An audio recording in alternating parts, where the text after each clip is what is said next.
Welcome to Volume 8, our last volume for 1989 of the Professional Firearms Training Quarterly. We have assembled some very interesting segments for you. Masad Ayub is evaluating the Smith & Wesson 645 revolver. I think you will find it most interesting, and it's probably a weapon you would want to look into. Ken Hackathorn has the evolvement of the submachine gun, the history of the weapon, how it came about, where it is today, and where it will be going in the future. Myself, I have a segment done on our range called Single Tap or Double Tap, Hydraulics or Circuitry. I think you will find it quite informative, and it will give you something that you can try yourself to learn your own capabilities with your carry handgun.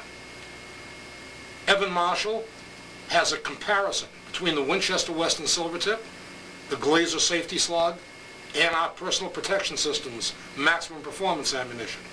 It's evaluated in two calibers, 45 ACP and 9mm. And Peter Tolley of Police Training Division has what I consider one of the best segments I have ever seen. It is called Escalation of Force with your service weapon.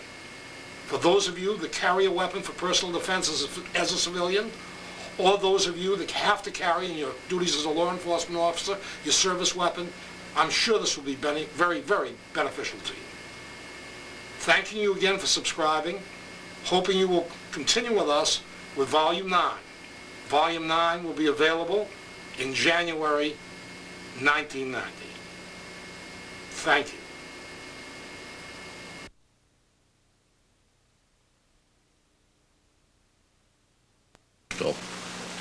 My name is Masad Ayub. I'm Director of Lethal Force Institute.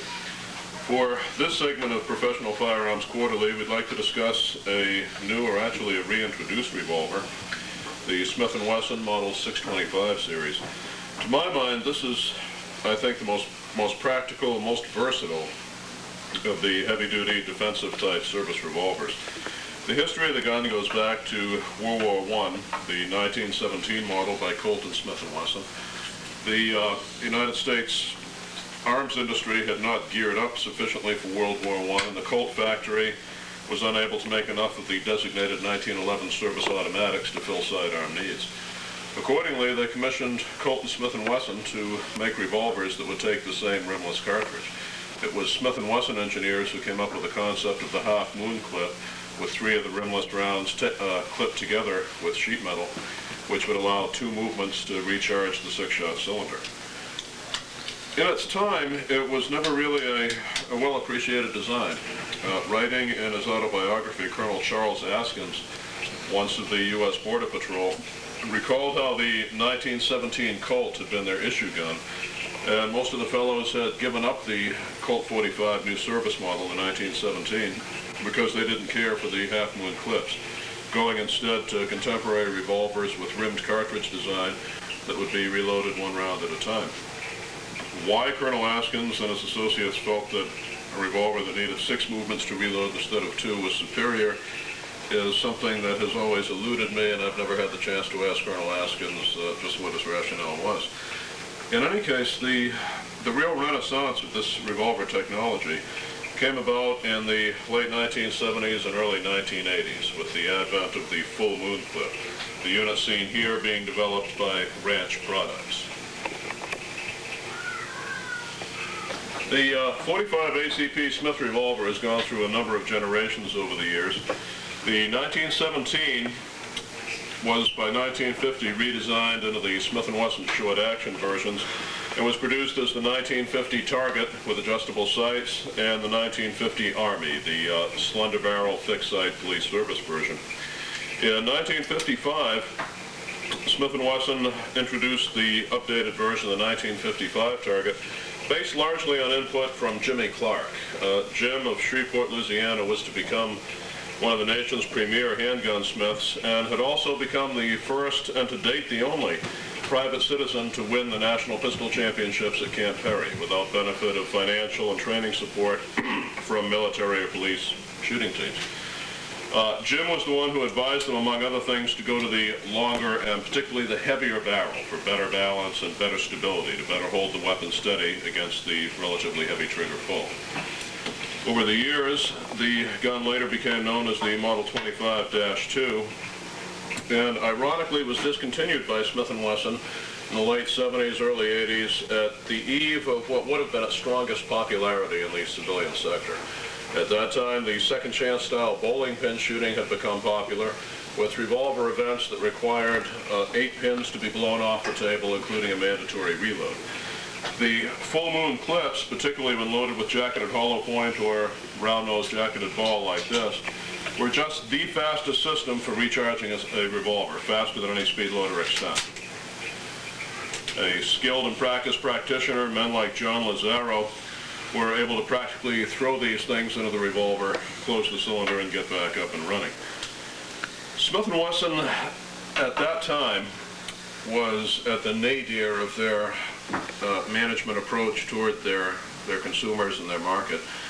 Fortunately, today we have a different situation. Since the takeover by Smith & Wesson by Tompkins Limited of England, we've seen pretty much a 180-degree turnaround on the part of management toward the police and the private citizens who purchase their end product. The current Smith & Wesson staff, led by President Steve Melvin, from the beginning started soliciting from police and from private citizens the market's needs. What did the shooters want? Along about that time, I published an article in Combat Handguns magazine on the 25-2 revolver and had exhorted the readers to write Smith & Wesson if they felt they would be up for the reintroduction of a design like this, particularly one in stainless that I suggested be designated the Model 625. So many of you guys out there who read that magazine did in fact write that it became a reality.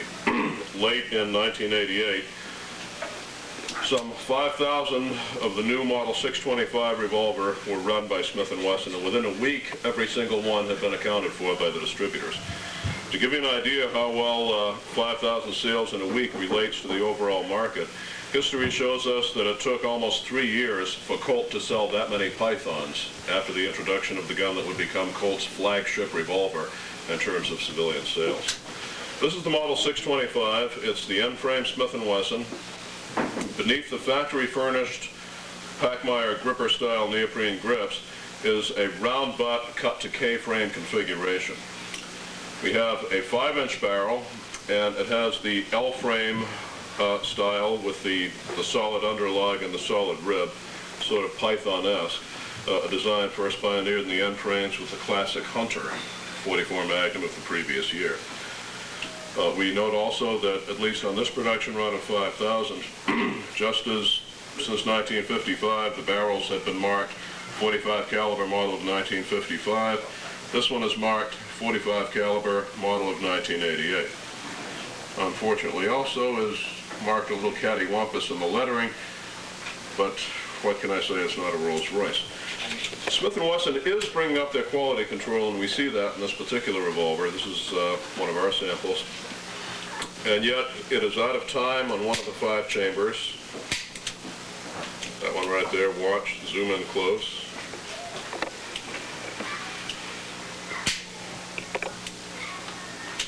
I don't really expect that on a gun that costs $535 suggested retail. At the same time, you know, that the action was a little bit ragged and rough, and given the fact that for so many years under the stewardship of Bangor Punta and Lear Sigler, the Smith & Wesson product had become raw material for custom gunsmiths anyway, this was nothing new to me. What did impress me with this gun is the way it's shot. Now, over the years, since the 1955 conversion, along about the 1960s, some changes were made on the Smith & Wesson production line, and the boring dimensions inside the barrel were altered.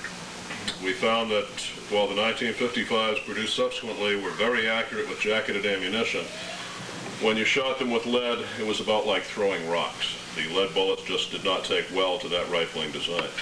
Thank God Smith & Wesson went back to the earlier design. And the reason I can forgive this test sample, a chamber that's out of time and an action that's rough and ragged, and letters that aren't stamped quite level with one another, is that when we took it out to the range, our associate Nolan Santee shot a 25-yard group two-handed from the bench, not even with a ransom rest, using the Black Hills brand 230 grain factory lead bullet. And that group measured 3/8 of an inch center to center.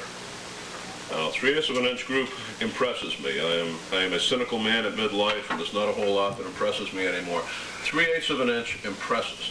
In a $535 factory-produced revolver, that is a tighter group than you could ever hope to get from a $2,000 custom-made target pistol or target revolver, Barstow or Douglas barrel notwithstanding. To me, the gun is most welcome, as it is apparently among the shooting fraternity, judging by the reception it's getting. There's no doubt in my mind that Smith & Wesson will continue the production after the initial 5,000 revolvers with the 5-inch barrel have been produced. I'd like to see it in a 4-inch, a 6-inch, perhaps a 3 or a 3.5-inch. We'll discuss shortly some of the reasons why this is such a logical design for a revolver. But right now, let's talk hardware. Almost simultaneous with the reintroduction of the Model 625, there was an influx of imports into the United States of early 1917s made in the 1930s for the government of Brazil, now being reimported, many of them having been refurbished by the importers. I've seen a lot of these guns out there, and I'll tell you frankly, I have not been terribly impressed with too many of them. To understand why, you have to understand the differences between the pre-war long-action design of the Smith & Wesson and the current shorter lock time short actions. That I will turn over to someone much more competent to deal with than myself. I'll introduce you now to Rick DeVoyd. Rick is the proprietor of Tarnhelm Police Equipment in Concord, New Hampshire, and is also the staff armorer at Lethal Force Institute. A multiple-time graduate of Smith & Wesson Academy, usually highest in his class. We'll have him give you the fine points on selection of your Smith & Wesson .45 revolver.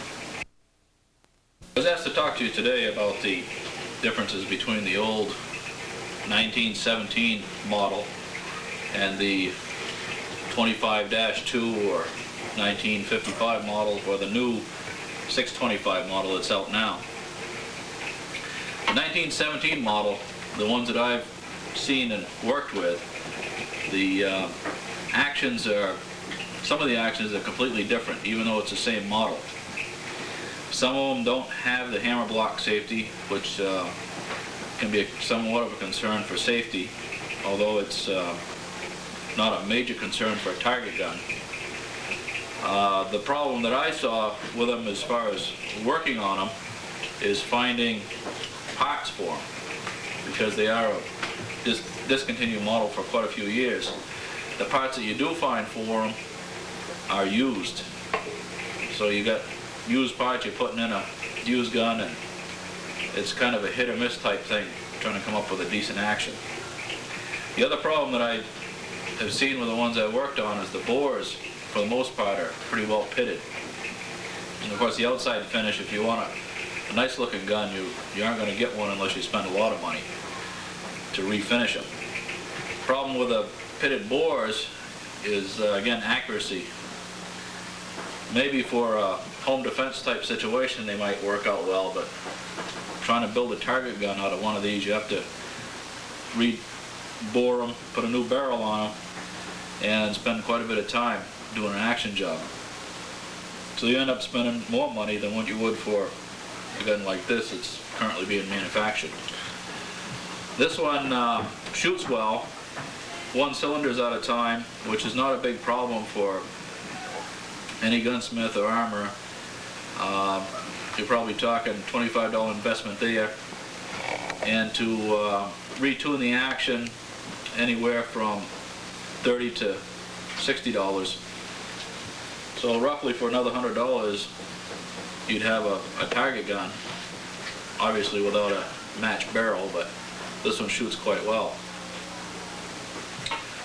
I think the 1917 model guns that are coming into the country now are good guns if you want to just have one, again, to be a garbage disposal or whatever, to get rid of the bad ammunition, and maybe for a plinking gun. But you're going to start thinking about shooting matches and whatever, I would tend to go towards the newer style guns, because they're going to be a lot easier to work on, easier to find parts, and you're going to come up with something that you can get your money back out of when you get ready to sell the gun. What is it that makes the Smith & Wesson .45 ACP revolver such a desirable firearm? First, many of you out there are into 45 auto technology, as I am. This is my department issue, Smith & Wesson 4506. Now, the 4506 is a relatively omnivorous gun that feeds anything from factory mid-range match semi-wad cutters to the 200 grain spear hollow point that our department issues for service. Yet you'll still find that there are X number of rounds out there. Let's say you've reloaded a batch that was just too light to cycle the slide of your auto pistol. This doesn't mean you have to go out and buy a new recoil spring and experiment with that. Hell, just market revolver ammo and use it for practice down the barrel of your Smith 45 ACP. A couple of years ago, I got a good deal on 2,000 rounds of factory reloaded ammunition in another state. Got it back to New Hampshire, only to find out that the fellow had neglected to crimp the cartridge casings. And every time I cleared a round out of the chamber, the bullet had bitten into the rifling and would stay there. The casing would come back, and I now had a primed casing out in my hand, the bullet stuck in the barrel, and a gun filled with gunpowder. Did this mean I took 2,000 rounds and dropped them in the ocean? No, I took 2,000 rounds and marked them Smith & Wesson revolver ammunition. With these little guys, you can take anything from a full wad cutter, designed for blowing bowling pins off a table, to the light rat shot, bird shot, or snake shot loads that may or may not cycle your auto, but will definitely work perfectly in a 6-gun. Consider some of the other advantages. My very first police service revolver was a Smith Model 25, a 1955 target, an early 5-screw model, cut to a 4-inch barrel. It was an outstanding service weapon, and today, with the availability of the full moon clips, you'll find a speed loader carrier like the Dade unit designed for a full-size 357 revolver will allow you to stack two full moon clips of 45 in the same space where you'd be carrying a single speed loader of 357 mag. Now, this speed loader has only 38 special in it, and you can see the relative size. The full moon clip, as we've said earlier, reloads faster than any other design. Just throw that baby in. There's no knob to release, no unit to push, nothing to throw away. Throw the thing into the gun, and she's there. For those of you who live in environments where your wife is a little nervous about the kid getting hold of the home defense gun, and you have agreed to leave the gun stored unloaded, and you've decided that a revolver is the way for you to go, you'll find nothing that's going to reload it for you faster than these. The recoil also is very controllable.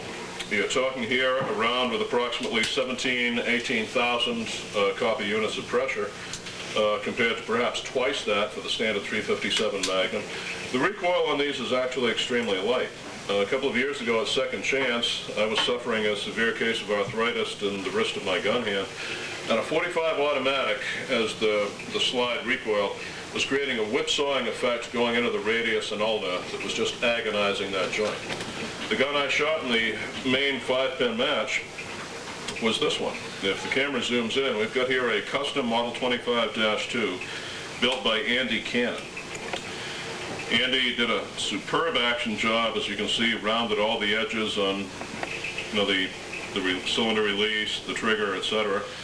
The barrel is a very heavy Douglas unit with an underslung weight, and the gun is fitted with the integral cannon comp compensator. Now, in a low-pressure round like the 45, the cannon comp doesn't really come into its own. When you see this in a 357 or a 44 Magnum, there's an unbelievable reduction in the recoil. In 45, it's there, but it's not the main reason you go to this design. What happens is that the heavy barrel first absorbs some of the recoil itself, but second, the heavy barrel holds the gun stable against a trigger pull much greater than the weight of the weapon and keeps it on target during rapid double-action fire. When I shot that match, in practice I was doing great. If my practice run had been my match run, I would have shot about 19 seconds for 5 tables and come in second or third. But when I got up there, I fell back on my own basic rule, slow and careful, 1 shot, 1 pin. I remember as I was shooting, I was thinking, wow, it feels like I must be experiencing a tachycyclia effect. It feels like I'm shooting in slow motion. Well, it wasn't tachycyclia, I was shooting in slow motion. We'll cut now to a clip of that taken by Harvey Hedden at the 1986 Second Chance match.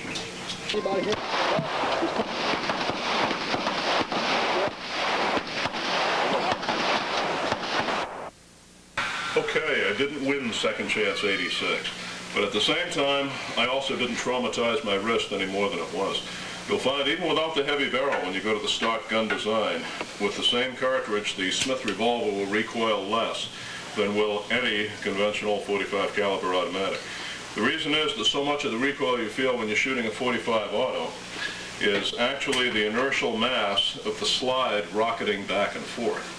That does not take place here. The best way to tell the difference, as articulated by the master .45 pistol smith John Lawson, is to take your .45 auto, put it in a C-clamp so the slide is locked, and fire a single shot a few times. You'll feel a marked reduction in recoil. That same marked reduction in recoil will be present every time you fire your Smith & Wesson .45 revolver. And I will open the cylinder here. As we can tell from the muzzle, in a home defense situation, especially with the stainless steel barrel, we have something moderately intimidating to the individual who is coming in the door. Of course, the speed reload seems to be today the raison d'etre of the .45 ACP revolver in competition shooting, the combat styles. And it can be done fairly quick. At Second Chance, where this technology absolutely rules, it was the Second Chance shooters who forced the prices of the old discontinued .25-2s up into the almost black market $500, $600, $700 range. We'll look next at a clip taken also by Harvey Hedden, who would later become the official photographer for ASLET, the American Society of Law Enforcement Trainers. I'll be shooting this revolver at Second Chance in the regular revolver match. You have to come up off the table at the signal of the start shot, shoot 6 pins, reload, and shoot 2 more for a total of 8 pins. You'll have to time it when you see it. As I recall, it was 7 or 8 seconds. To me, that is a time I'm happy with, when you consider that when you're shooting at a bowling pin, to take it cleanly off the table 3 feet back instead of just rolling. It's not a question, did you hit the bowling pin? It's a question, did you hit it dead center? So we're talking here a gun that allows you to fire 8 equivalent of spinal cord shots in 7 or 8 seconds, including the reaction time and including the reload. We'll cut to that now. The start signal will be the shot that you hear in the background.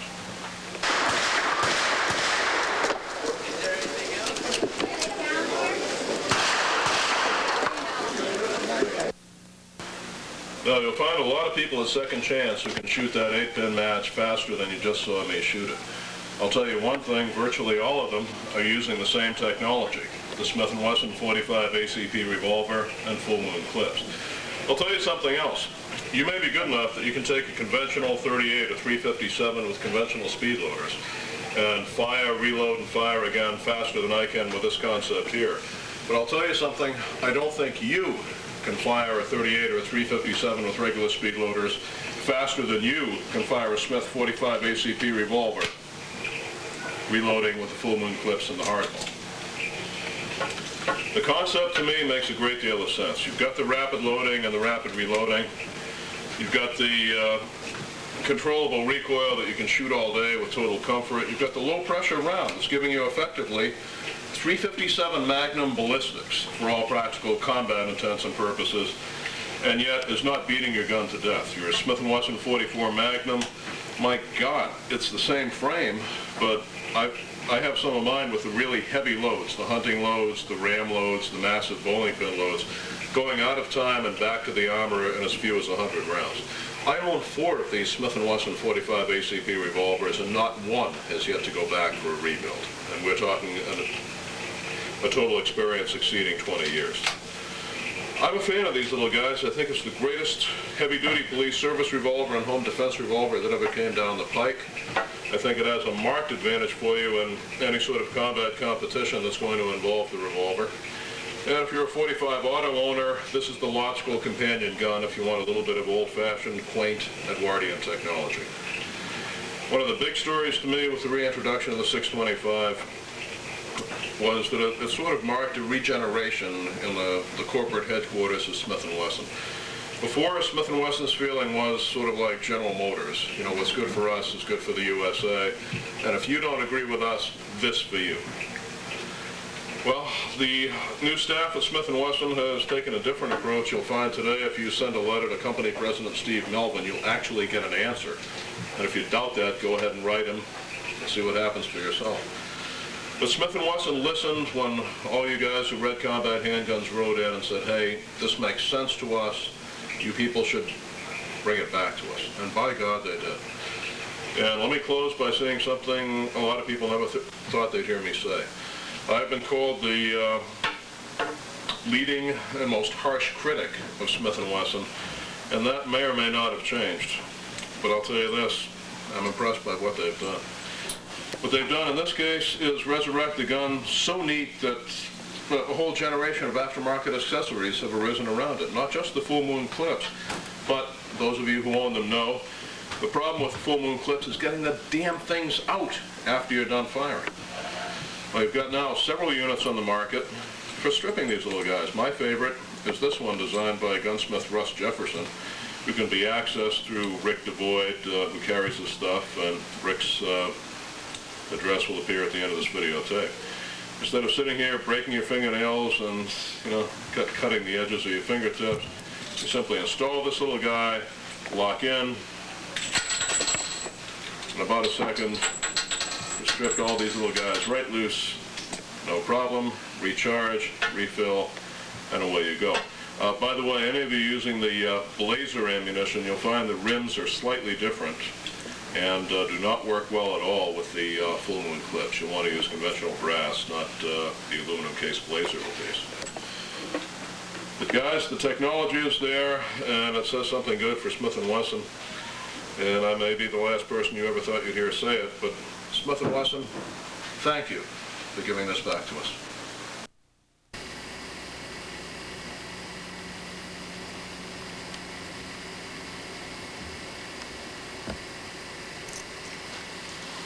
Hi, I'm Ann Murray of Personal Protection Systems Marketing Division. We were very fortunate to find Bud Neely of Stroudsburg, Pennsylvania, who is the most exceptional knife maker we have ever seen. Bud is with us today to describe the knife to you that we have retained him to do a limited edition of 100 knives for Personal Protection Systems, all specially serial numbered. And Bud will explain the knife in detail to you. Bud, can you tell our viewers something about your background and how you got into the knife making part of it? Sure. I've been, oddly enough, a professional musician for about 32 or 33 years. And while still living in New York and working as a musician, I went to visit a friend of mine who happened to be a knife collector of handmade knives. I, at that point in time, didn't even know they existed, what they were. And he showed me a trunk full of gorgeous, shiny, bright, little utilitarian objects. And I was just dumbfounded by the beauty of them. And it wasn't until a few years later, leaving New York and moving to Pennsylvania and finding myself in an old farmhouse with space and room and an area for the shop I always wanted to have, that I decided to learn how to make knives. And that was about 10 or 11 years ago, and making them I've been doing ever since, to the point now where music has become secondary in my life, and making handmade knives is primary. This particular knife is a 6-inch Tanto, Japanese origin, with 512 layers of two dissimilar steels, a high carbon and a low carbon steel. These two steels are welded in 4 layers, forge welded with a hammer and fire, stretched out, folded, stretched out, folded, so forth and so on until 512 layers is reached. The very same technique that the Japanese samurai sword makers have used for centuries. The reason to go through all the time and trouble it is, to make this steel is because of its inherent toughness. The most important thing in a combat blade, which is what this is its ability to withstand shock. The ability not to break when it's needed. When you take 512 layers of a high carbon i.e. edge-holding steel, and a low carbon, i.e. a very malleable steel, and forge weld them together in paper-thin layers, you get a steel that, unlike a piece of white pine, which you can just break over your knee and it'll snap like that, this stuff is more like plywood. If you try and break that over your knee, what you will do is merely bend the wood or shear it. It's the fact that the steel will shear and not break up and wind up in pieces on the floor, but leave you with usable steel that makes this stuff so important. Some of the better knife makers will tell you, don't waste any money on a knife, or don't spend your money on a knife, a hunting knife of Damascus steel. The need for toughness in a hunting knife really isn't necessary. However, in a blade where life is at stake, it is most necessary, and consequently the added labor is necessary. It takes, I probably have about 30 plus hours in just making the steel for this knife. That's before I've gone to any grinders or done any knife making work at all. But it is necessary to have a knife in a position like that, that, as I said, will not break, and this knife will not break. If you can see the blade through the camera, you will see patterns in that steel. You'll see silver and black patterns.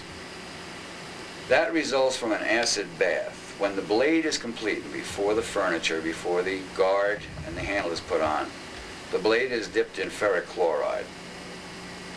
The acid ferric chloride will eat at the two different steels at two different rates. The high carbon steel will turn black. The low carbon, which has a high content of nickel in it, stays silver. Many people find the beauty in the steel is equally as important as the toughness. The configuration of the blade is in a traditional Japanese design, going back 500, perhaps 600 years. The point is a wedge point, not only in shape this way, but in shape this way. If you spend enough time in museums and look at enough katanas and Japanese swords used by the samurai years ago, you'll see that same point, or one very similar. The design aspect of that point is to be armor piercing. Japanese leather armor circa 15th century. Extremely tough stuff indeed. The wedge point allows the knife to be plunged into that hard material and not snap. For the purposes of defense or offense, the point comes in very handy. The edge is deeply hollow ground coming to a razor edge. It is an extremely sharp knife.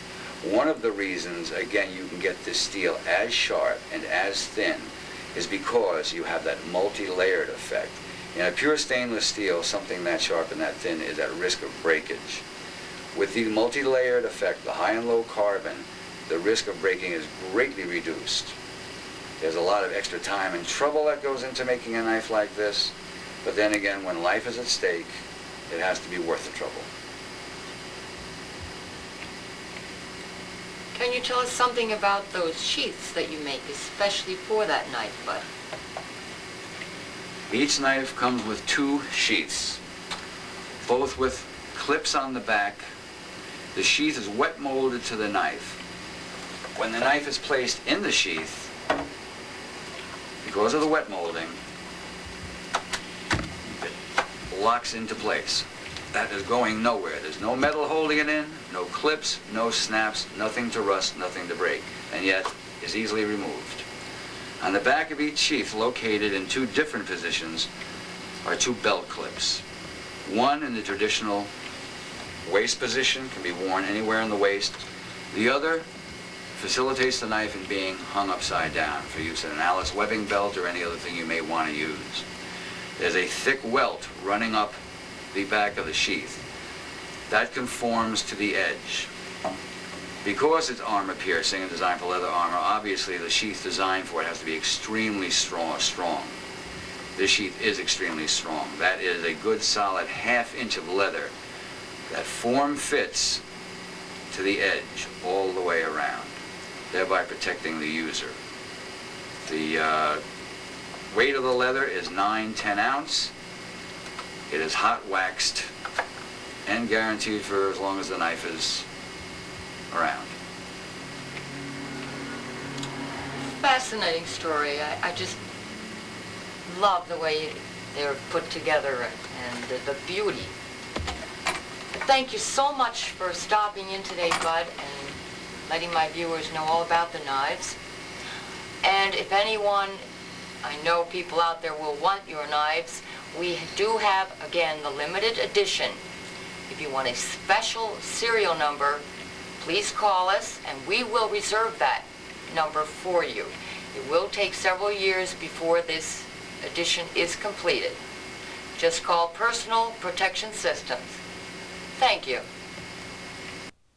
Individual believes that in order to utilize a weapon, utilize it well, you must understand it. You must understand where it came from, where it has evolved to. The submachine gun, which is what we're dealing with this 2-day period, is probably one of the most misunderstood and the most abused in concept weapons in our society. And it's primarily the result of 2 items. The 2 items that abuse this weapon primarily is television and the cinema. And we all know we live in a society that basically converts us, attitude-wise, into believing what we are programmed to see. A lot of people don't appreciate that, but let's be candid. TV commercial is a good example. Is Tide detergent any better than another brand? In all likelihood, no. But if you see it over and over and over again, what happens when you walk in the grocery store and you need box of detergent? You see the big orange box of Tide you've seen on that TV commercial over and over again. You grab the box of Tide, you put it in your basket and go out the store.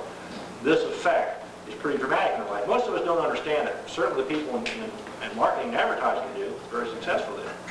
I would imagine that if Joseph Goebbels, who was the propaganda minister in Nazi Germany, were alive today and could see what we in the Western world have done with the media, would be absolutely astounded. Now, you all are aware of the fact because you watch TV, you go to movies, and you see these weapons, these submachine guns utilized in a manner that is inaccurate as can be. But nonetheless, you see it over and over and over. And pretty soon your perception of what these weapons are about is based upon what you see in the media. Now, I can assure you, based on 2 days of work with these guns, your perception will change because you're going to find out what they're really all about. But unfortunately, the bulk of our society is being programmed day in and day out about firearms based on what they see on TV and the media. And let's be candid.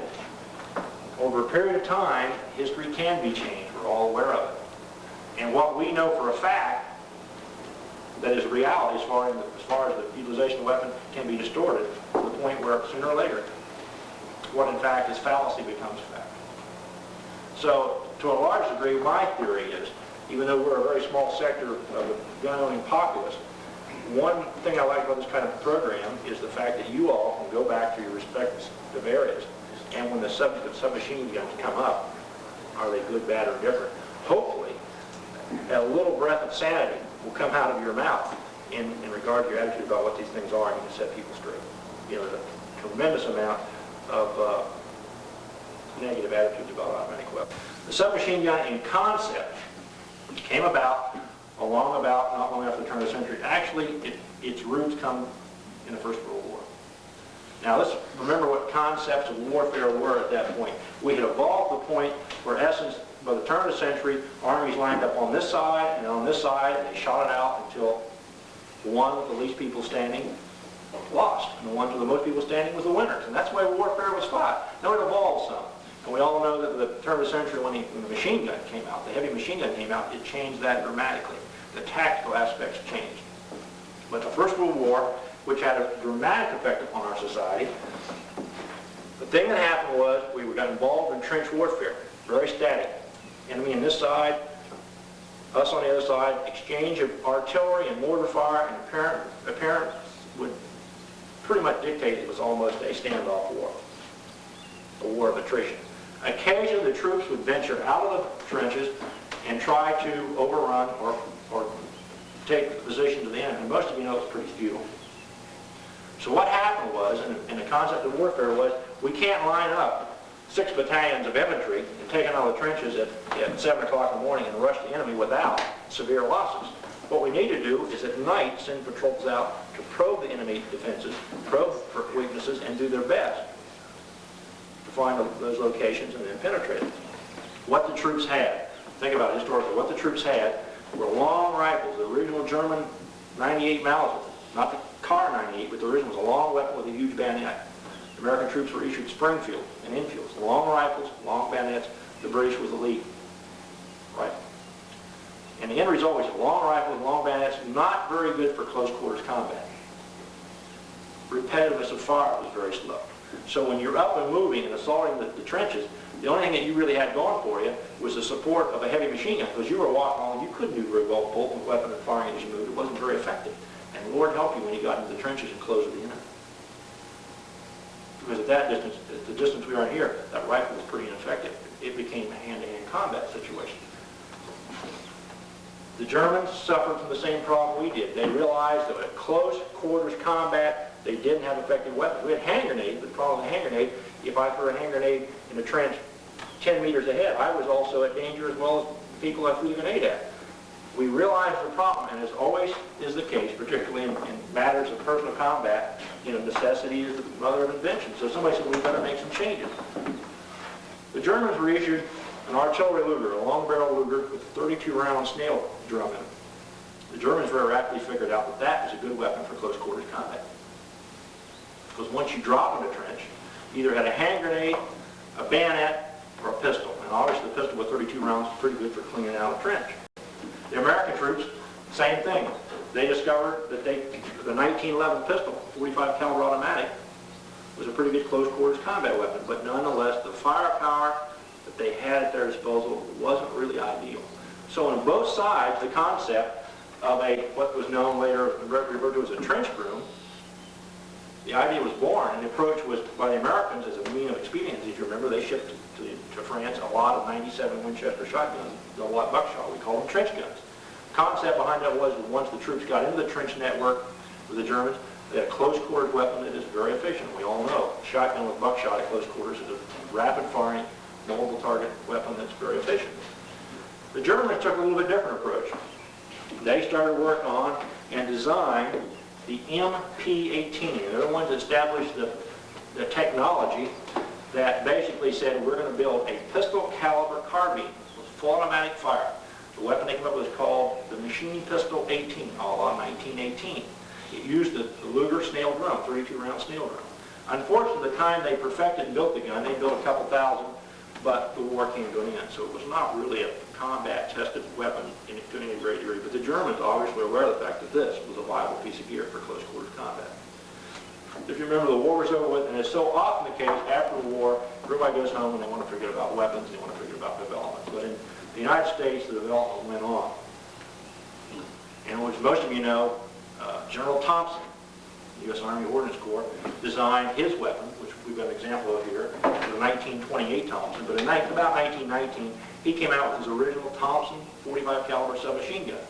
And it was more or less standardized, and the Auto Ordnance Company started to market it originally in 1921 as the Model 21 Thompson. Of course, Auto Ordnance didn't have any capacity to build guns. Colt produced the guns for them. So, at the end of the First World War, the Germans came off with the MP-18. The Americans came away with the concept of a Thompson. Now, the original, or probably the first historically tested or utilized submachine gun was an Italian design called the Villa Perosa. But in reality, if you consider its application and its utilization, it wasn't really, it was utilized more mounted as an anti-aircraft weapon on an airplane, or utilized on a bicycle or on a motorcycle. It wasn't actually designed to utilize so much to be a handheld close quarters weapon. But the concept of a magazine-fed, full automatic pistol caliber cartridge weapon was first exposed in the Villa Perosa. But that's the only reason historically it should be of any consequence, because the real idea of a two-handed or a close quarters infantryman's control weapon basically evolved at the German side as the MP-18 and the American as the Thompson submachine gun. And what we refer to now is the evolvement of this kind of weapon is the first generation gun. The first generation guns are classically the Thompson submachine gun. And the reason we refer to them as first generation gun has to do not only with their design concept, but most importantly their manufacturing concept. First generation guns are primarily made of forged and machined steel components, walnut stocks. In many cases they were in reality built more as carbines than as submachine guns. configuration of much like a carbine as far as the stock, the layout of the controls. And most of them used a box magazine, a fairly limited capacity. For example, the original Thompson came out was provided with a 20-round box. Only later did they come up with things like 30-round box and 50-round drum. Guns are typified by the Sten, the MP40, and the US M3 grease gun. And those guns stayed around for a long time. I guarantee you there are warehouses in Europe and in the Middle East that have hundreds of thousands of these various guns. They're still around. They're not very popular because as technology changes and trends change, people want different pieces of gear. So the second generation guns, as we know, have pretty well died off. Now what we did see at the end of the Second World War was a lot of countries and a lot of manufacturers decided we're going to get in the machine gun market. And the way we're going to do it is we're going to take existing designs and change or improve. And what we saw in the post-war years were guns like the Swedish Carl Gustaf, 45, which if you look at the gun design-wise is basically a lot of Sten gun technology with some improvements and a very superb open bolt gun. Very good cyclic rate, manufactured the Swedish military, made under license by the Egyptians. But it's a typical post-war second generation gun that was designed to fill a market. Unfortunately, a lot of those post-war generation guns didn't sell well because there was tons of this stuff in surplus. And most buyers, being military buyers, versus buying these things by the pound, or buying a new product like the Carl Gustaf, usually bought the cheaper gun. By today's standard, you'll find that, for example, most Second World War, second generation guns today are more or less collector items.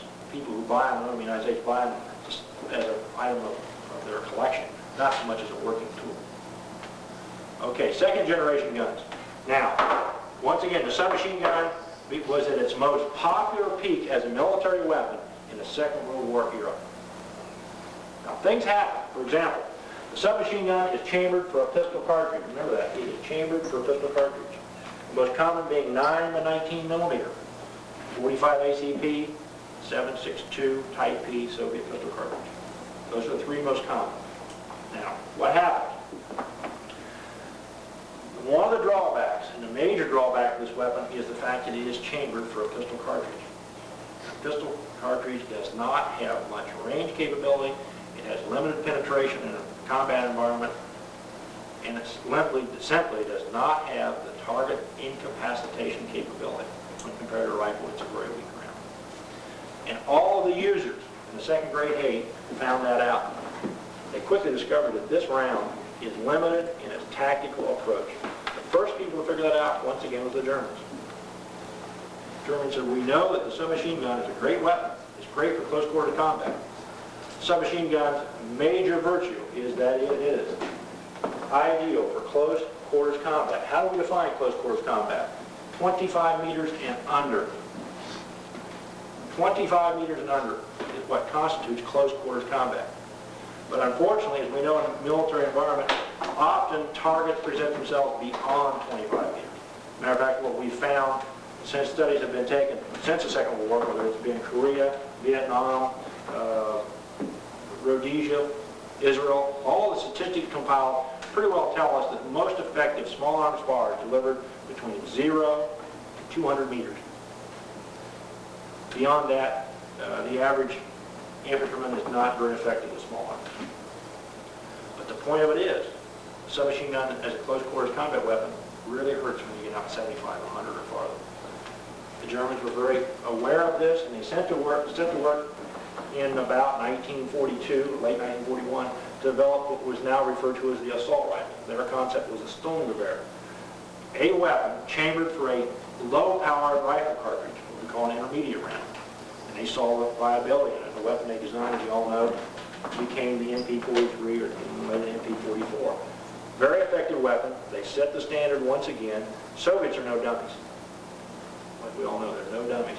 The Soviets realized the same thing. They realized that as effective as their Verspägen was against the Wehrmacht, they realized that it lacked tactical range and tactical penetration. And be aware of something, gentlemen. when we're out here on the range training, we're shooting at targets, and there's nothing between us and them. In the real world, particularly in the military environment, nobody but a fool stands out in the open and shoots at you. They make sure there's something between you and them. It's used generally in a field that's light cover, and pistol caliber bullets are very ineffective at getting to it. So the Soviets and the Germans both were aware of this shortcoming. The Germans worked on the intermediate rifle cartridge. In their case, it was the 7.92 Kurz, the short 8mm. And the Soviets weren't far behind, and they came up with what we now know today as the Kalashnikov chamber for 7.62 by 39, a little short 30 caliber round. Now, by the way, as a side note, you know, there's a great many people who like to tell us about the Soviets and the great development of the AK. And the Soviet Union themselves like to make the Kalashnikov rifle seem like a Soviet triumph. And they like to make Mr. Kalashnikov sound like a national hero. Well, most all weapons combine features of other designs. There is nothing unique about the Kalashnikov rifle. To say that he designed a gun, I think is a little misnomer. He took concepts that were already there and combined them to manufacture the Kalashnikov rifle. If you understand the gun and look at it, its gas system is from the German MP43. Its sear system is from the M1 Garand. Its safety is from an old Remington Model 8. There's nothing unique in that weapon at all. The technology for the magazine and the round, I guarantee you they stole from the Germans when the war was over with. The Germans pioneered that gun form. They simply did what the Russians always do. They don't design anything unique. They steal it from somebody else.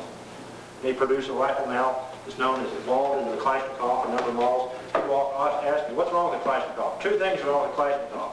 There's 30 plus men of them, and number two, there's a comic behind each one. But overall, it's a superb fighting rifle, probably the best in the world. But the evolution of the submachine gun came down to, at the end of the Second World War, it gave us the second generation gun, which consists of the inexpensive stamped, metal-pressed submachine gun. Generally consisting of a weapon that fired at about 500 rounds per minute. The Soviet PPSH had a cycle rate of about 700 rounds a minute. But the end result was, about in the early 1950s, the submachine gun design and marketing was pretty limited. Then, in about the 1960s, interest in the submachine gun was reestablished. Not so much in the military market, but in police and security market. And as gun designers are often want to do, we had a number of people come out with what we call, now referred to as third generation guns. Third generation guns are typified by a number of things. The concept that was first utilized and first propagated by the Israelis when they designed the Uzi. The concept behind Uzi is to utilize a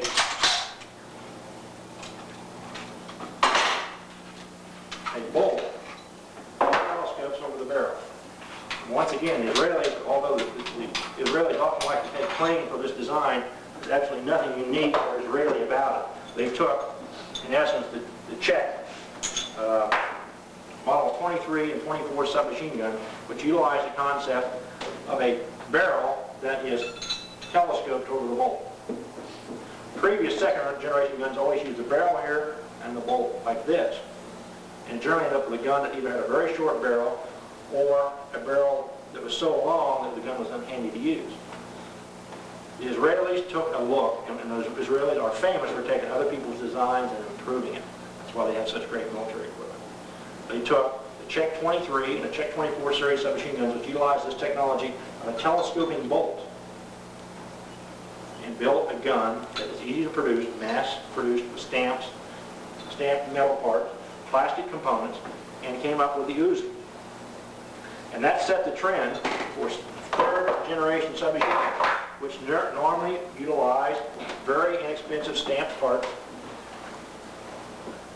minimum components, often telescope bolts, and most classically, third generation guns tend to be designed to weigh 8 pounds or less. The third generation guns primarily are lighter, smaller guns as a result of this compressed design. So the American design that basically came out in the 60s was epitomized by the Mac submachine guns. Originally they were the Mac 10. This is a later variation of the Mac 11. But once again, we have a small pressed steel component gun, telescoping bolt. A lot of the third generation guns in the standard was established in the Czech 23s and 24s, copied the Israelis, in which you have a magazine that fits into the pistol grip, like so, which makes for easier utilization, better control, and most important about magazines and fit into the pistol grip is it means the magazines are not distorted or angled so that they cause malfunction. A submachine gun such as the Thompson, old first generation gun, utilizing a box magazine right here. The problem is if you grasp the magazine to fire the weapon, it's easy to move it enough that it will cause failures to feed, particularly if the weapon's well worn. It's a real problem with this weapon right here, the Sten gun. A lot of people want to hold the Sten gun and fire it like this. If this weapon is worn or has some wear, you can move the position of the magazine over in the feed angle and you will induce malfunction in this weapon. That's a particular problem with second generation guns. Is people grasp the magazine and attempt to fire it, distort the feed angle, and you have malfunctions. It's a problem with the MP40, the Sten gun, with the M3 grease gun, with the Thompson Hollow. That's a result of improper firing technique, but nonetheless, it was typified in the second generation gun. When the third generation guns like the Uzi came out, that was one concept that was utilized to minimize failures in feeding crops. So, third generation guns are typified by the Uzi, the classic example of the third generation gun. The Max. Steyr makes a weapon called the Steyr Model 69. In essence, it's the same approach as the Uzi. A pressed metal, lots of plastic, telescope bolt weapon. Typical example of third generation. The only other example we can show you of a third generation gun, which is kind of unique, is the HK line. HK weapon known as the MP5. It still utilizes an external magazine well forward of the pistol grip. But it's a closed bolt design using the roller lock system that have typified the Setney and the HK weapon. It is a third generation gun by definition because of its manufacturing techniques, its small size, and its lightweight. Now, there are a lot of guns floating around that are popular today that are technically still second generation guns. This is a good example. This is the Walther MPK. It is simply an evolutionary second generation submachine gun. It's a very good gun. Manufactured by Walther in Germany, it is primarily sold and marketed to police and security organizations. It is not adopted or has not been used by any military unit. Strictly a police gun. A Walther MPK, which is the short one. They make a Walther MPL, which is slightly longer. An excellent weapon, but in essence, a second generation gun. Now, in this version, it's small and compact. And this is part of the concept behind a third generation gun. It's a gun like this. So there's those that can argue this gun is a cross or constitutes both a second or third generation gun. What we find, and what I'll tell you, there are a lot of submachine guns out there. Those of us in the American market that like to shoot them or like to train with them or like to utilize them, naturally we buy what's available. But I'll tell you something, gentlemen. In the world today, there are 3 commonly encountered submachine guns. 3, and only 3 that are commonly encountered. The first is the Uzi. The most commonly encountered submachine gun in the world is an Uzi. I don't care where you go on this planet, you'll probably encounter an Uzi if there's a submachine gun around. The second weapon is the British Sterling, marketed as the M4, or as the Brits call it, the L2A3 submachine gun. That's the number 2 gun that you'll encounter in the world today. And the number 3 gun is the HK-MP5. Those are the 3 guns that you'll most likely encounter in your travels in the world today. The date is March 5th, 1989. The place, Personal Protection Systems Range in Moscow, Pennsylvania. The shooter you're observing in slow motion is Joe Harriton. Joe Harriton is owner, operator, and chief instructor for Paradise Shooting Range in the Poconos of Pennsylvania. Joe regularly carries a 1911 A1 cocked and locked. What you have just observed is him doing cranium shots on 4 assailants that presented themselves to him from 30 feet. The next gentleman you are observing is Bill Rollison. Bill Rollison is a professional rigger. He travels with very expensive equipment throughout the country and regularly carries his Smith & Wesson 669. The purpose of this exercise was to determine the following: circuitry shots or hydraulic shots, which is more effective? Single tap or double tap? By single tap, we mean when you have multiple assailants, shooting each one once and then coming back and shooting them again. Double tap means shooting each one twice rather than coming back.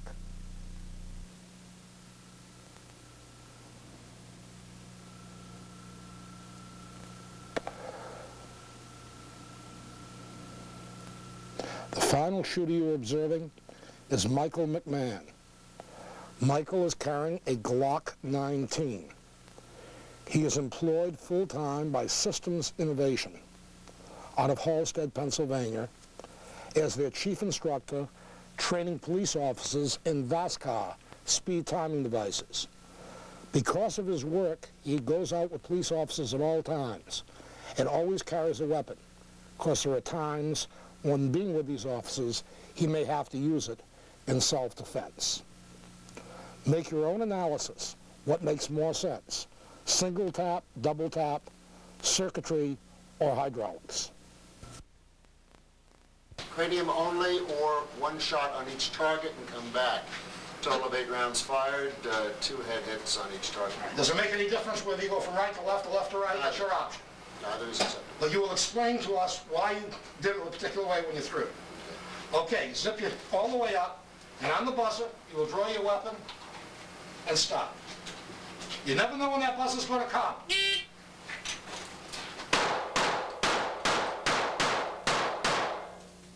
I saw you miss on the one, Joe. Hold on. Time was 5:02. Review, please. No, you have to hold it in the same place. Okay, review. First shot, 211. Second, 254. Third, 301. Fourth, 343. Continue. Fifth, 384. Sixth, 418. Seventh, 465. Eight, 502. Thank you. The way you shot, you went left or right? Yes. 1. 1. Yeah. 2. Are they both in the neutralization area? One by this scoring is slightly out. It's over the right eye. Okay, so you only got 1 in the neutralization. Let's go to target number 2. Okay, target number 2, both in the cranium.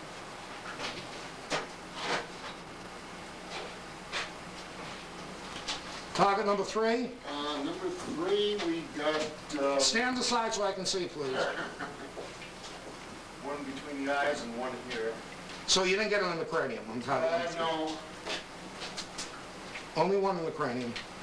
And target number 4? Okay, target number 4 was 1 miss Right. and 1 to jaw.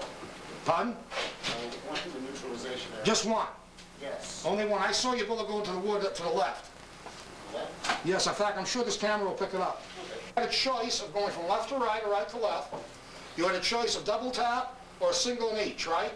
Yes. Okay, why did you do what you do? Explain what you did and why you did it that way.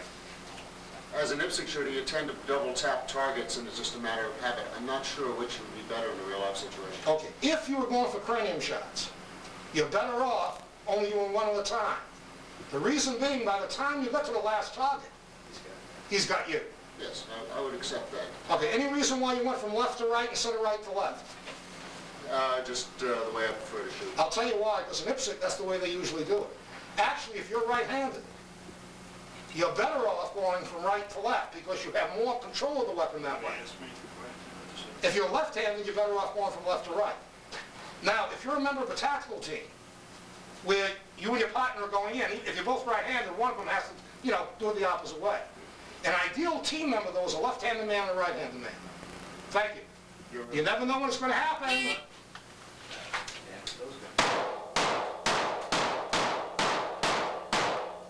you. Close to your weapon. Go ahead. you for the time. Where do I zoom in on it, please?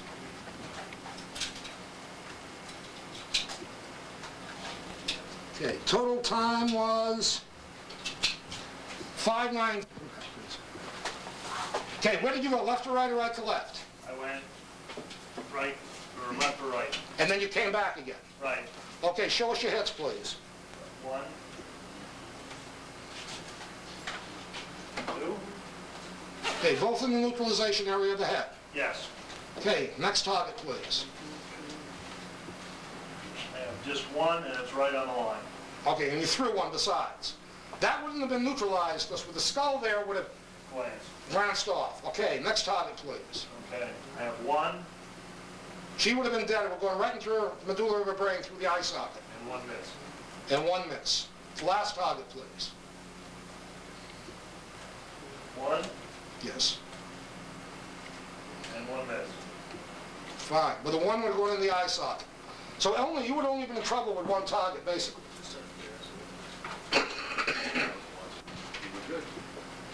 Mike?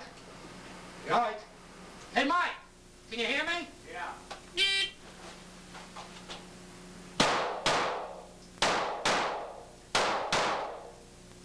Okay, go ahead, please. Holster your weapon. 6. Straight shots. Thank you.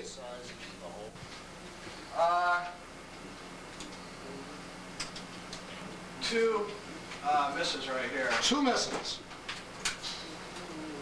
Would have hit, but 2 misses. not effectively. Uh-oh. 2 misses. No. 1 miss? Yeah. Okay. Where was the hit that you had? In the eye? Or above it? And creased. Just creased, all right. So you only had 1 hit on that one. Next one? Got her in the eye. All right. And out of the... Out of the thing. You only have 1 hit. Go ahead. Oh, man, he shot her in the eye. On this one, out of the neutral, but ear and top of the head. Both out of the neutral. Yeah. Okay, Michael, your total time for that exercise was 7:36. Now, let's prove a point. As far as you're concerned, whether you're better going for double taps and center of mass, where you get into the cardiovascular area, or for headshots. We're going to repeat the exercise, but instead of going for the head, I want to see 2 shots in the cardiovascular area on each. Fair enough? You know, you never know when it's going to come. For now.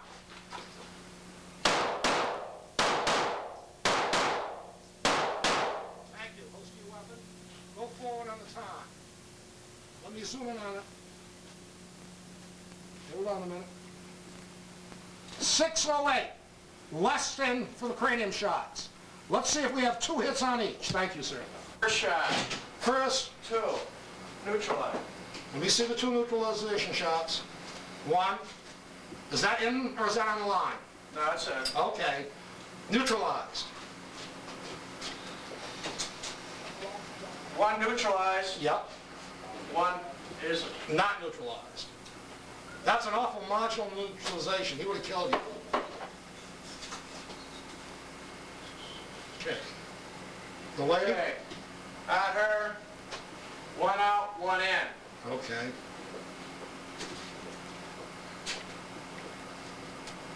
On the last target, 2 in. 2 in.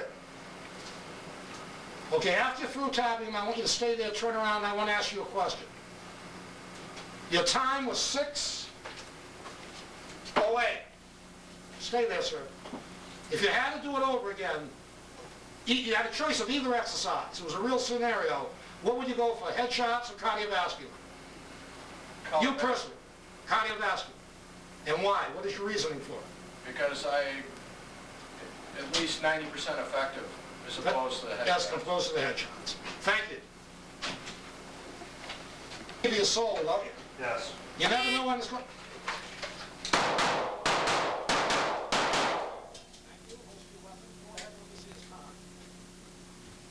Where do I zoom in, please?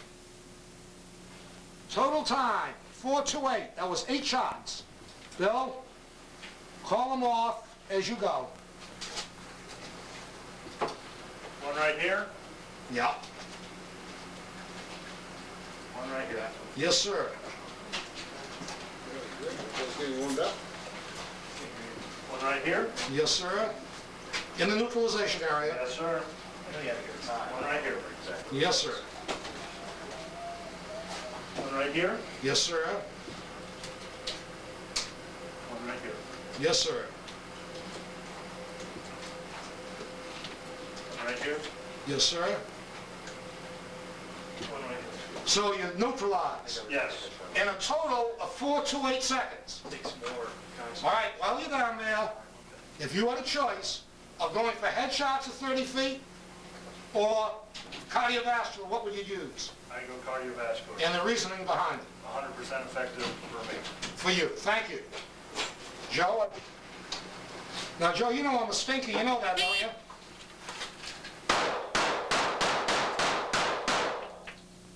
Okay, total time, please. Holster your weapon. Zoom in.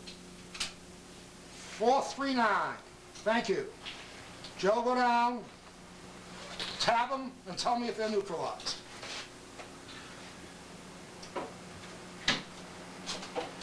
Okay. This one has 2 hits. Point them out. Was that in the neutralization area? Okay, now Aaron, there was a hit, 2 hits out here that were not marked, but Okay. not mine. So we'll give you the benefit. How many in the neutralization area? 2. Okay, we'll assume you neutralize. But cover those others too if you'll be good enough, please. I'd be happy.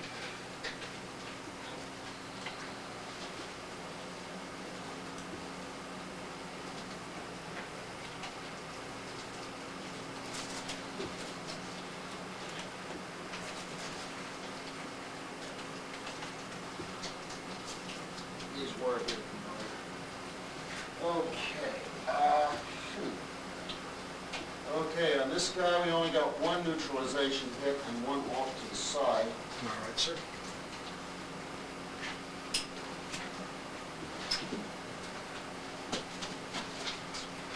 For this target, there were 2 neutralization hits. Very nice.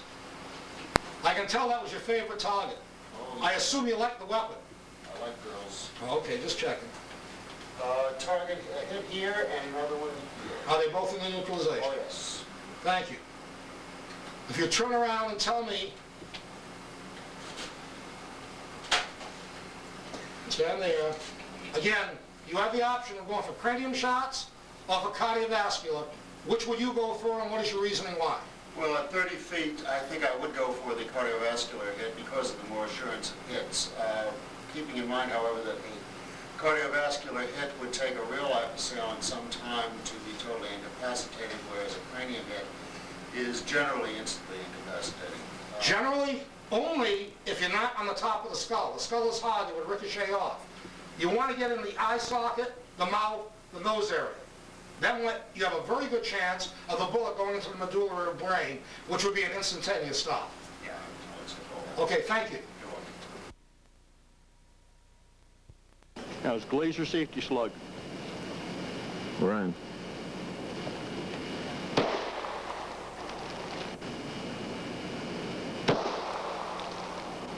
PS.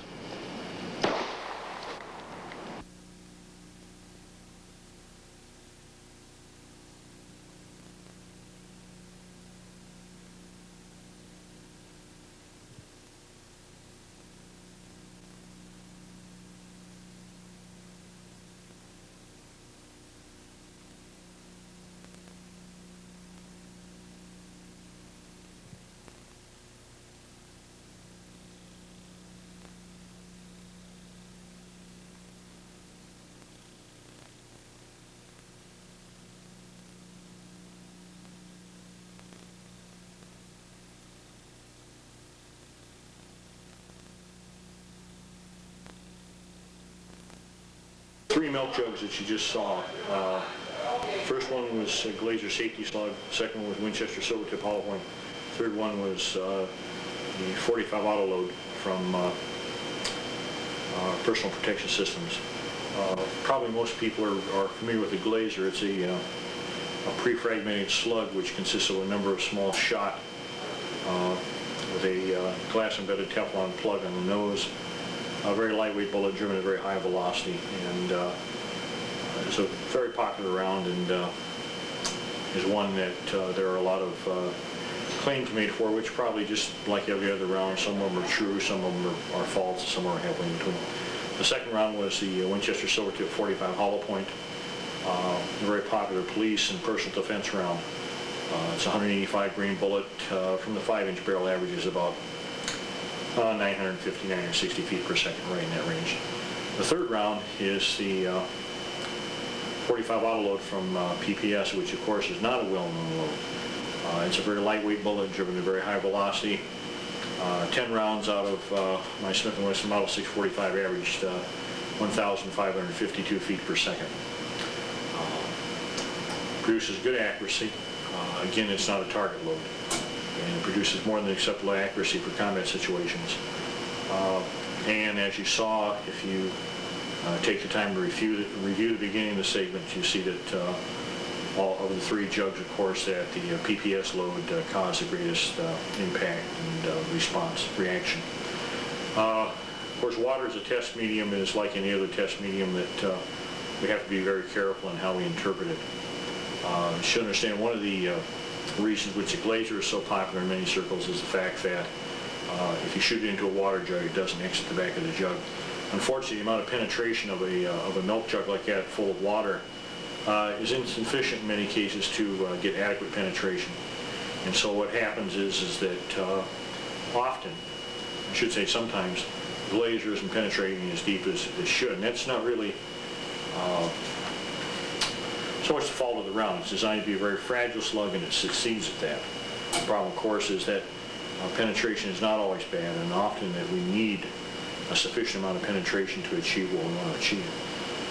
The Silvertip, of course, is a conventional hollow point load. Produces good expansion, produces one-shot stops, and actual shooting to right around 65-68%, right in that range. Expands consistently. Very accurate load. Of the three loads, it's the most accurate.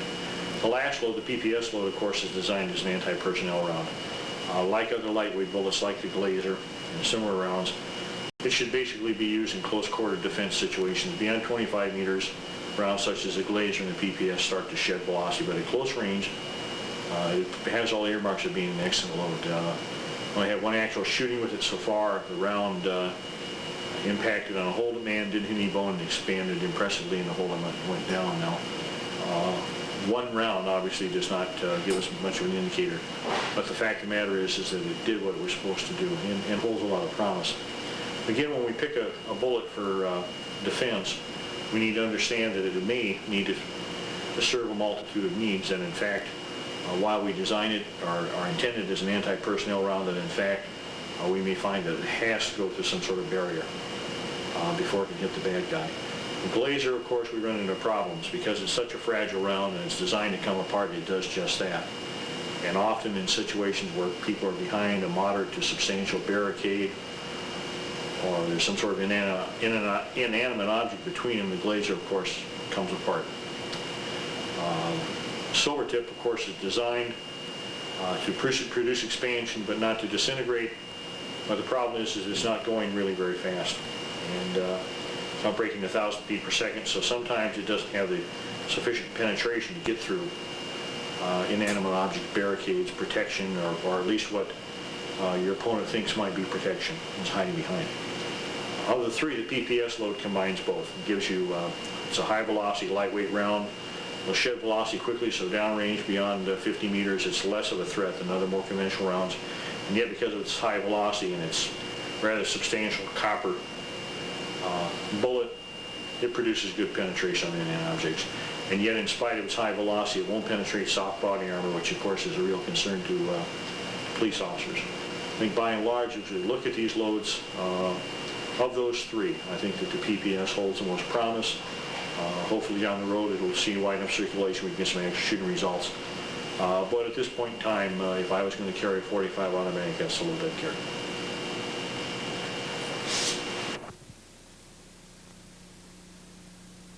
Jugs. First will be a Silvertip, a millimeter Silvertip, then the Glazer, and in the PPS.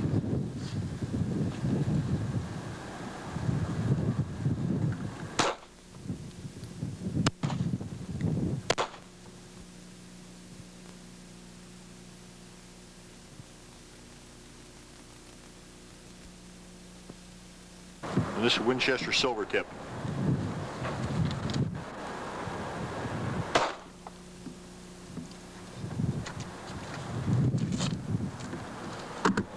Winchester silver tip was through and through on a gelatin block of SIG P225. It's a Glazer safety slug out of a P225.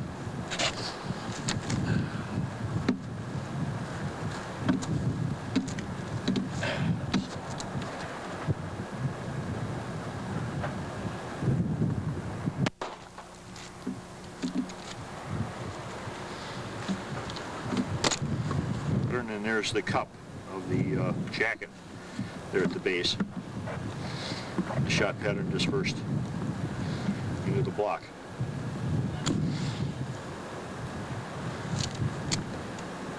You have the Glazer safety slug. You can see the dispersion of the small shot on. They have this on the right. We have the silver tip, which frankly of those two, I think the silver tip gives us a superior penetration and a good wound channel. Here again we see the shot pattern and the dispersion of the Glazer. The problem is that the shot is so small, I'm not so sure that we're going to get adequate dispersion or adequate penetration to anything vital. Depending. PPS 9mm.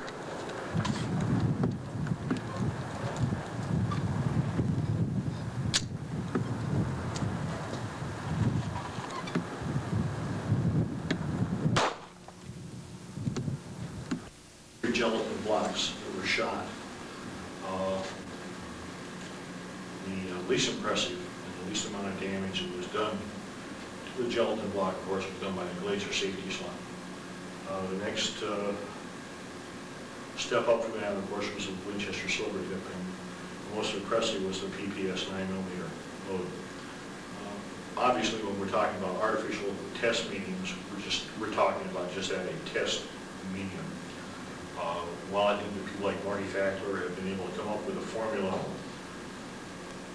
for gelatin that does duplicate human muscle, I think other people, unfortunately, have gone and extrapolated from there a lot of data that really isn't supportable. 9mm, I think, is a good all-around round. It's not a perfect round. There isn't any perfect round. But in handguns, I think it's a good compromise round. Handgun ammunition. We need to not forget some very basic points which I think often get slid right over. Number one, the most important thing about a handgun round is that it's reliable. That it always ignites, it always goes off. Second of all, and probably equally as important, is when we get to the subject of semi-automatic pistols, of course, is that the round feeds with 100% reliability. All too often what happens is officers or people concerned about personal defense read a gun magazine article or do some testing and go out and buy a round. And particularly in the case of semi-automatic pistols, they don't test the round in enough quantity to ensure the round is really going to feed their weapon. All too often they don't, they'll fire a magazine of this ammo through the gun, and I can understand why, and often it's quite expensive. But the fact of the matter is that they don't test it in all the magazines that they have for the weapon. And often we find that rounds don't work in every magazine. Of course, the PPS round overcomes this by having the nylon tip that allows the round to feed in virtually any semi-automatic pistol. I have a Browning high power that is very, very sensitive about ammunition, and until I tried the PPS ammo, it would not feed anything except 123 grain full metal jacket ammo. It feeds the PPS 9mm load with 100% reliability. The other thing, of course, about the nylon tip is that it slides easily across the feed ring. It's going to become a problem. Unlike other rounds like the bat, it doesn't come off, so you don't have to worry about a secondary projectile. Of course, the other thing is that the ammo has to be accurate enough for its intended purpose. Now, I tested quite a quantity with PPS ammo. It's not match ammo. It's not designed to win the Bianchi Cup with, but it is more than adequate for its intended purpose. And I think other than that, when we get into accuracy, it's almost as bad as stopping power because different guns like different rounds, better than others, and it gets to be a really confusing issue. Just in passing, let me say that I tested the PPS ammo and across the board, a variety of guns, a variety of calibers. They were all more than sufficiently accurate for defensive purposes. The other thing about the round that I like is that while it created a lot more shock, you can see the damage done to the gelatin block. In fact, it held together. When I recovered the slugs from the gelatin, they were intact in one piece. The nylon tip had stayed in. And again, versus the bat bullet where the tip flies off and who knows where it goes. It's reassuring to me that I have this problem. The silver tip is a good round.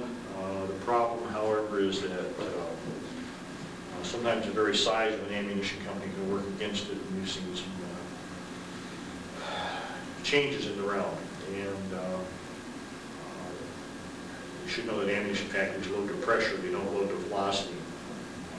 And so if they find that in a certain lot, and I'm not just talking about Winchester, but all of them, but they find in a certain lot that the bullets are half a thousandth thicker than the others, then they have to fiddle with the powder load in order to get pressure. So it's a problem. The PPS rounds, of course, are quite fast, and combined with the bullet design seem to give good penetration. You need to understand that penetration isn't necessarily bad. We found, of course, that the design of the human body requires that we get some pretty adequate penetration if we're going to hit vital organs. With handgun bullets, what's going to happen is we really have to do damage to vital organs or the central nervous system in order to get a relatively rapid incapacitation. Sometimes people give up from very insignificant wounds, but you can't really depend on that. We can't trust on the fact that this person is going to be so horrified by the fact that they were shot that they're going to collapse, because sometimes that doesn't happen. As we saw in the Miami shootout, that didn't happen. It's a very determined people. The other point is simply that when we select ammo, when we carry ammo for defensive purposes, in a handgun, we have to understand that it may take, in fact, it probably will take more than one round, regardless of what we carry. I teach my students that if you're only concerned with a single adversary, of course this wouldn't apply to multiple adversaries, but you shoot them until they're no longer in your sight picture. Okay? I think the thing that intrigues me most about the PPS approach is that it gives us reliability. The nastiest hollow point in the world isn't going to be worth a darn if it only feeds 80% of the time. It's not going to be worth a darn if the average shooter who wants to load his pistol with better ammo and put it in his nightstand or in the glove compartment of his vehicle or wherever he can legally have possession of that weapon, has to spend a lot of money to have his weapon altered so that it will reliably feed the ammo. And it's absolutely crucial because we just have to know. We have to know. It's expensive, but we have to fire enough of whichever round we're going to carry to make sure that it works. And of course, the PPS loads are available in other calibers, 25, 32, 3, and 45 auto in semi-auto pistols. And I think they have a lot to look at. The 45 ACP round goes about 1560 on my 645. Opens up real well, and again feeds. I've got a 1927 Argentine Colt that has never had anything done to it, and it again was prior to this time was only reliable with 45 hardball, and it feeds a PPS round carefully. I think really, kind of wrap this all up. I think you need to understand that there are no magic bullets. Regardless of what kind of bullet we carry, we need to place bullets where they can effectively stop people. And that really comes down to some very small areas in the human body. The brain, not the head, the spinal column, and of course the major arteries and veins. The problem, of course, when we get into arteries and veins and things like the heart and the lungs is that it's probably not going to stop them immediately. And so what we're going to have to deal with is multiple hits. Now, unlike a submachine gun, where we can produce sensitive area overloader with a shotgun with double-aught buck, pistol, it's difficult to do that. And so multiple hits lose a lot of the value that they have in the case of when we're using either a shotgun, a buckshot, or a submachine gun, let's say in a 3-shot burst. But we have to have ammo that's going to work reliably. Of course, if we get 1 round off or 2 rounds off, and we've got a stoppage and we have to clear it, obviously we're not going to get that effect. The last point is, of course, is that a lot of guns that come out of the factory now have been altered to feed high-performance ammo by the factory itself. Still in all, that's not always the case. The gun companies do an admirable job, but they have there's a lot of other factors that impinge on what they're trying to do, reliability and a lot of other things that get in there. So we need to look for ammo that will feed. You know, again, I personally have no desire to go out and spend $400 or $500 for a semi-automatic pistol, which is what they cost on the market today, and then have to turn around and spend another $100, $150 to get to feed the ammo that I feel is most effective. With the PPS rounds, you don't have that problem. I think they have a lot to offer for them, and I think that they deserve serious attention. Lastly, the only way that we can get reliable shooting data or reliable stop and power results is by analyzing actual shooting data. And of course, these are new rounds. They haven't been on the market that long. Even rounds have been on a long time. It's difficult to get enough data, but they look good. And I think that they hold a lot of promise. Again, it would be tragic if somebody would buy any round that we're talking about that's currently available, decided they have the Super Bowl, and they no longer have to sharpen their marksmanship skills. They no longer have to worry about such mundane things as feeding, reliability, accuracy, all those things that tend to get lost in the search for the Super Bowl. Again, I've tested enough of the PPS rounds with a wide variety of handguns to find that they are more than accurate enough for defensive purposes, that they expand reliably in a variety of test mediums and some live animals I've shot with them, and that they are reliable in the sense that they always go off. And I think those are the most important factors that we can consider. Once we've addressed all those issues and we're satisfied that we've reached the area that we need to reach in all those areas, then we can worry about this thing that's called stopping power. Again, stopping power is dependent on bullet placement. I'm convinced that placing the bullet is the key. That placement is more important than bullet type, bullet design, velocity, bore diameter, a whole bunch of other factors. That we have to place bullets where they're going to do serious damage. Nobody looks forward to shooting another person with any degree of enthusiasm.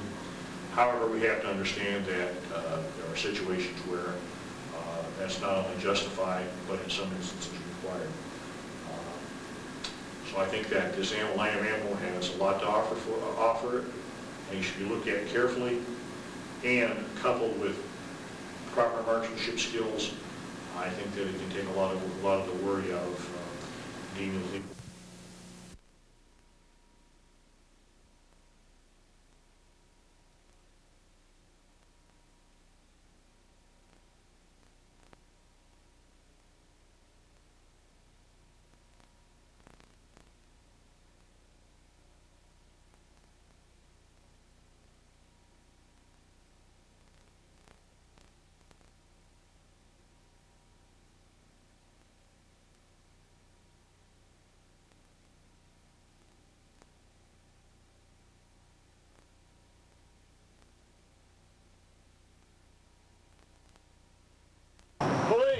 Don't move!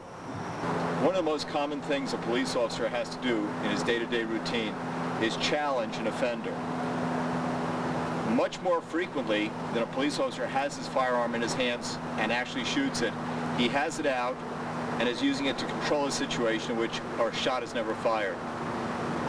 Hopefully, when an officer utilizes cover and concealment properly, the challenge is made and his adversary has absolutely no idea where he is. and merely hears the instructions and the command of the officer instructing him specifically what to do.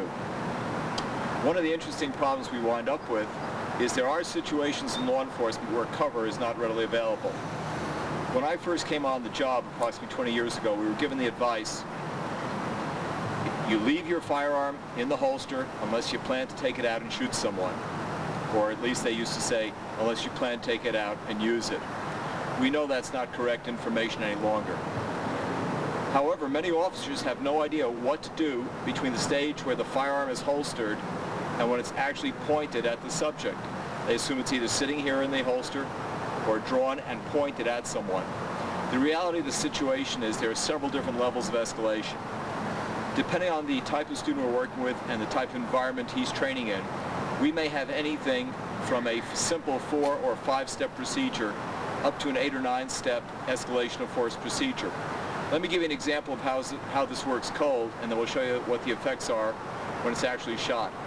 Escalation of force to most police officers means normally verbal command, then laying hands on somebody, possibly the use of an impact instrument, chemical agents, and then deadly physical force.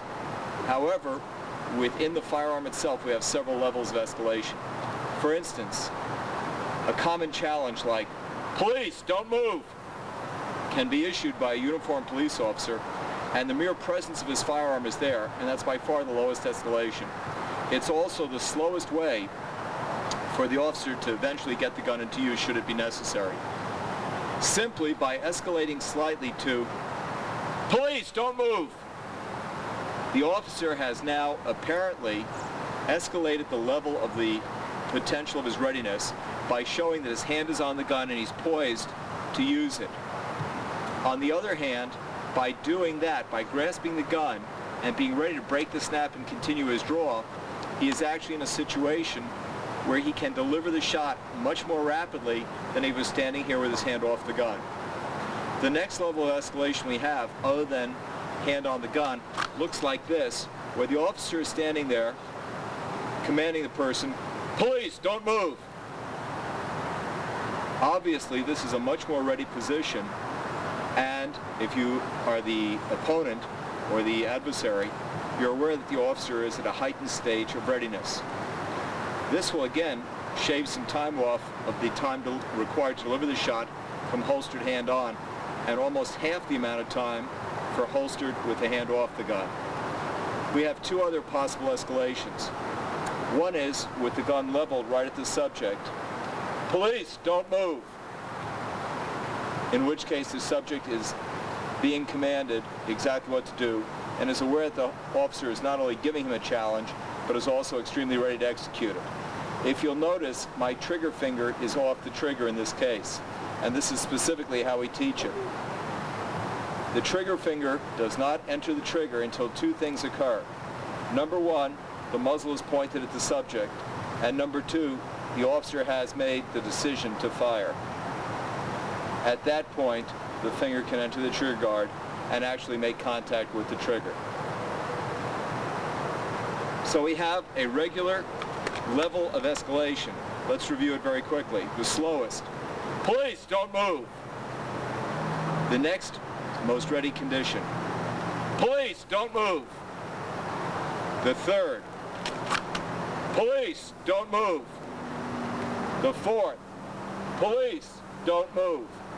And if the decision is made to fire, "Police, don't move." As we escalate, and it's obvious to the person that we are talking to we have escalated, it is also, or should be obvious to you, that with each escalation, there is a significant reduction amount of time required to deliver the shot. Let's take a look at this in specific time frames and see how it relates to the escalation. What I'm going to do right now is work with an electronic timer on delay. We've got a steel plate right behind the camera, and it's approximately chest size.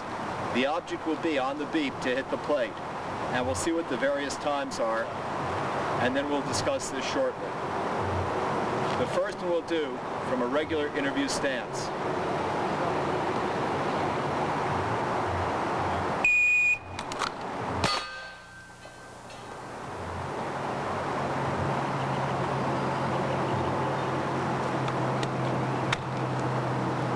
time, 1.61 seconds. 1.61 seconds.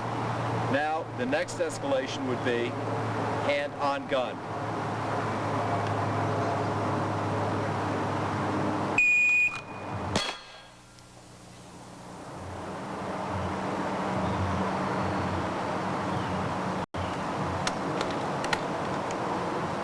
Total time, 1.19 seconds. 1.19 seconds.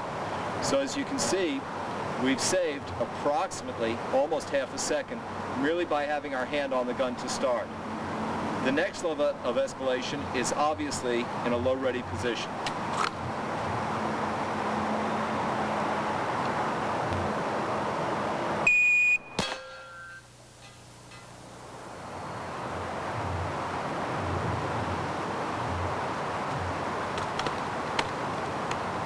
Total time, 0.73 seconds.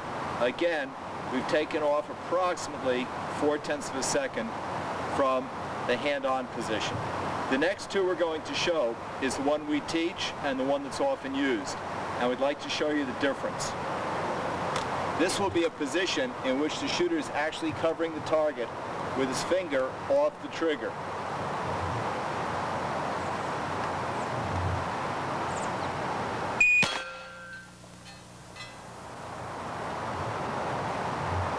Total time, 0.23 seconds. 0.23 seconds. Finger off the trigger. Now, let's do it finger on the trigger to show what you gain.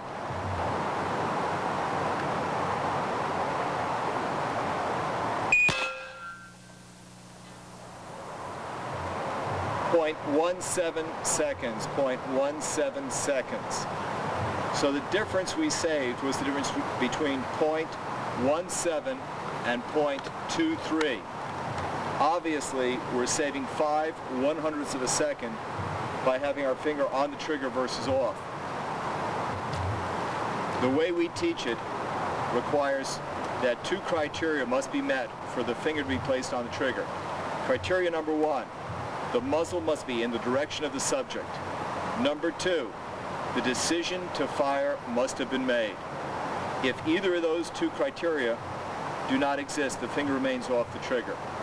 The difference between 0.17 and 0.23 seconds is so slight that in any outcome of any gunfight, it seems truly insignificant versus the possibility of an accidental discharge by standing there with your finger on the trigger while you cover someone. We'll go in and we'll analyze these figures in a moment, but right now, I just want you to think of the escalation of force in this form. Police, don't move!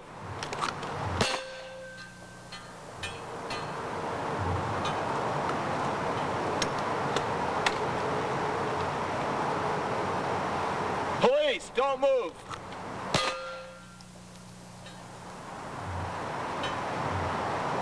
Police, don't move! Police, don't move! Or the one we don't recommend,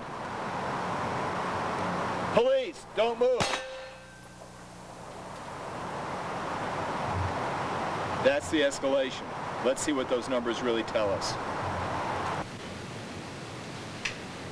After completing our range session, what we have to do is start to analyze these figures to see if they make as much sense as we believe they do.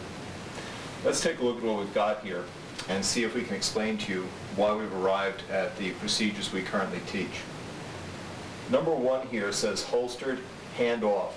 That's where the police officer is addressing the subject in the least threatening way possible. He's visible to the subject, his hand is off the firearm, and the only threat is that the firearm, in fact, is on the officer himself. In that case, at a distance, target distance of approximately 7-8 yards, it took 1.61 seconds to achieve a hit on the center mass plate. Now, we change it. We escalate slightly. We escalate to a condition of holstered, hand on, and the holster is snapped. In other words, no change in condition of the firearm except for the situation where the officer has in fact established his grip on the gun, but not unsnapped. By simply getting his hand properly positioned on the gun prior to making his challenge, the draw time here turned out to be 1.19 seconds to achieve a hit. That's a savings, or a reduction, if you will, of minus 0.42 seconds over holstered with the police officer's hand off the firearm. As we continue to escalate into what we call a low cover, and other people sometimes refer to as a low scan or low ready position, and again, finger off the trigger. From the go signal to the hit, 0.73 seconds. That is a net savings, in this case, of 0.46 seconds over the prior procedure of holstered hand on.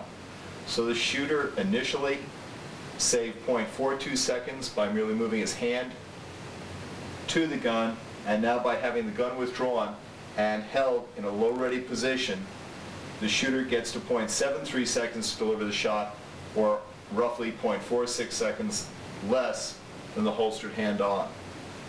The next escalation, and the last one we teach, is a cover the suspect position. That's where the muzzle of the gun was literally pointed at the subject and the gun was at eye level. Again, finger off the trigger. And it's necessary to really emphasize the finger off the trigger. The concept here is that with a finger off the trigger, you are dramatically reducing the possibility of an accidental discharge occurring when somebody coming down the street locks his brakes to see what's going on, or somebody hits their horn, or any loud noise or sudden gesture, which may not even be in effect a threatening gesture, causes the officer to tense up slightly and discharge the gun and have an accidental discharge. Okay, so we are at cover suspect, finger off the trigger. That's an eye-level cover position. Total time to deliver the shot, 0.23 seconds. Again, a savings of 0.50 seconds over the next slower method, which was the low cover or low ready position. We added this one, which we don't teach and we don't recommend, but primarily so you could see the very, very slight advantage in time and compare that to the tremendous disadvantage tactically. This is the cover suspect position. Again, the gun's at eye level. Finger on the trigger. Now, the total difference in time savings. Finger off the trigger, time to deliver the shot, 0.23 seconds. Finger on the trigger, time to deliver the shot, 0.17 seconds. Total benefit, 0.06 seconds. 6/100ths of a second is gained by doing this. And in reality, what we're doing is we're dramatically increasing the possibility of an accidental discharge, which could result in the shooting of a suspect, an unintentional shooting. In other words, very, very few gunfights will be decided by 6/100ths of a second.